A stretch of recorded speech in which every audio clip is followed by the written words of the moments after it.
Dr. Marc Trager. Good morning, Mark. Good to have you in the studio. Hi, good morning, Jerry. It's a pleasure to be here. All right, let's start with, as we do with most candidates, the basics. Introduce yourself. Take the opportunity. Who is Dr. Marc Trager, and why does he want to be your congressman? Well, I'm a retired radiologist here from Green Bay, and I want to be the congressman of this area because we don't have a congressman currently who represents us. We need somebody in Washington who relates and understands the people of this district. Our current congressman, Steve Kagan, is totally out of touch. His voting record reveals that.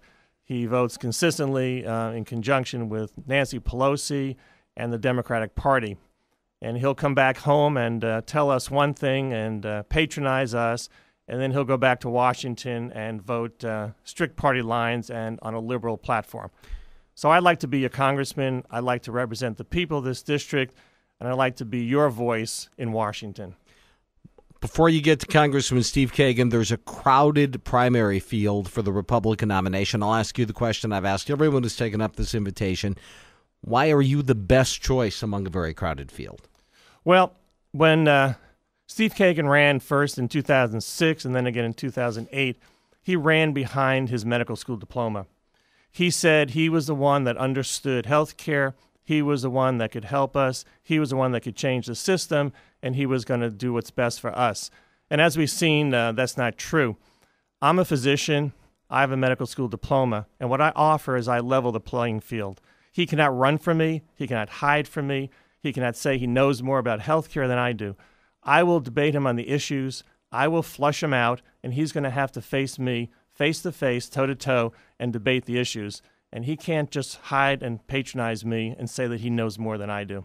What I've been doing with all the candidates is I have my own little litmus test on where you stand on the issues. Before we get to that, though, let's spend a couple of moments on health care because of your background and because you are saying you are the professional that can go toe-to-toe. All right, analyze the debate as it has broken down in the last couple of weeks, and particularly grade the Republican performance, and I would limit that, Mark, to recent weeks. How do you think congressional leaders have responded to what I would say is President Obama's attempt to manipulate them with the summit and other things? I think we all know how you would feel about, well, maybe we don't, about the president's plan, about Democrats' plan. Maybe talk about what you see flawed with the Democrats' plan and how you feel current Republicans in Congress, how they have performed in this debate. Well, I think the Republicans have done a good job. The problem is the media does not translate their ideas to the public. And they say that the Republicans have no ideas and they haven't offered anything, and that's totally false. The Republicans have offered a wide variety of solutions, mostly free enterprise, capitalistic-based solutions that the media just won't talk about and the Democratic Party won't talk about. So I think they've done a good job. I think it's just not being publicized, and I think it's because the media is so controlled by the Democratic Party and they're in bed with President Obama. So putting that aside, I think what we need to do is approach healthcare on two sides of the issue. One is how we allow people to have affordable insurance, have them get the insurance they need, and how they can afford it. And the other side of the issue is how we make the total system more efficient, how we make the medical practice more efficient and more cost-effective. So if we look at first the insurance side of the issue, we can use free enterprise solutions to provide people with more insurance. First of all, we use the concept of selling insurance across state lines. And we've talked about that quite a bit. It allows people to buy insurance from anywhere in the country, from any vendor, not just the vendors that are licensed in your state. There are some states that only have one insurance vendor or two insurance vendors, and they can charge exorbitant prices for insurance. We're very fortunate here in Wisconsin that we have 12 or 14 different vendors, such as United or Blue Cross Blue Shield, and our rates are relatively low compared to some other states. Now, if you open that up to 200 different vendors, the price will go down. It's just like buying health insurance or life insurance or home insurance or some other insurance that you can buy across the states. The next thing you do is you need to increase the buying pools so small businesses can band together and have larger numbers of consumers that can buy into their policies. So you can have all the grocers in the state, you can have all the retailers, you can have all the realtors, however you want to band together, you join together and you increase the number of buyers, and that will decrease the prices. And you can do that also with individuals as well. They can join these buying groups. The third thing you do is you have to expand the health savings accounts. That program is phenomenal. The problem is the government puts such restrictions on it, you can't use it to the full extent. What I want to do is increase the amount of money that individuals can put away in their health savings accounts. And I want that money to be able to grow tax-free, just like your IRA does, or just like your 401k. And over time, you can accumulate a large amount of money in that fund. And you use that fund to pay for all your medical expenses up to whatever number you choose. And above that number, you then take out a catastrophic policy.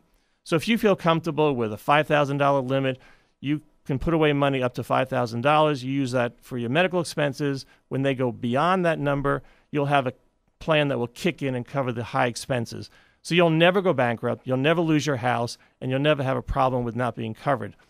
And if you combine those two, the high deductible plan with a feasible, workable health savings account that favors the individual and allows you to make the decisions, you can control a lot of your medical costs. Now, on the other side of the picture, which I said, we have to find a way to increase the efficiency of the whole system as an entirety. And that would include things like medical malpractice, which will definitely drive down the cost of medicine. It's been proven in multiple states, Texas, for example, and California, that we can decrease medical insurance premiums by 20% by capping non-economic expenses and lowering those costs, which then get transferred on to the patient and to the consumer. We need to cut abuse and fraud and cut the government's control of the medical system, and that way we'll also be able to reduce the overall cost. So if you look at it as a two-arm system, I think there are a lot of things we can do. The one thing we don't want to do is what the current administration is doing. We do not want a government overtake of the system, because as you know, all that's going to do is drive up taxes. It's going to be more costly, $2.5 trillion expenses, more regulations, more bureaucracy, and overall more inefficiency. All right, a couple of minutes that we have left. Your basic positions on some issues that we put to all candidates here. Your stance on abortion.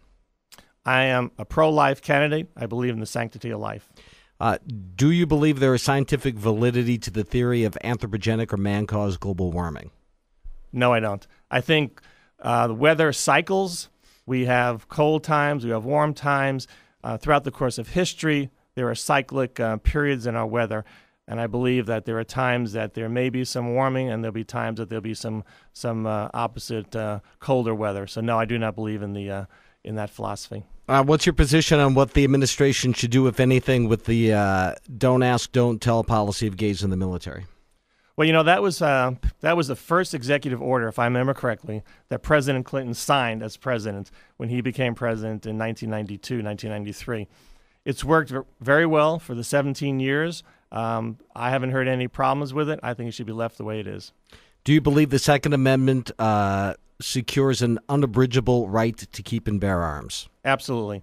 I believe that we need to enforce that amendment. I think everyone should have the right to bear arms, and I would be definitely a supporter of that as well.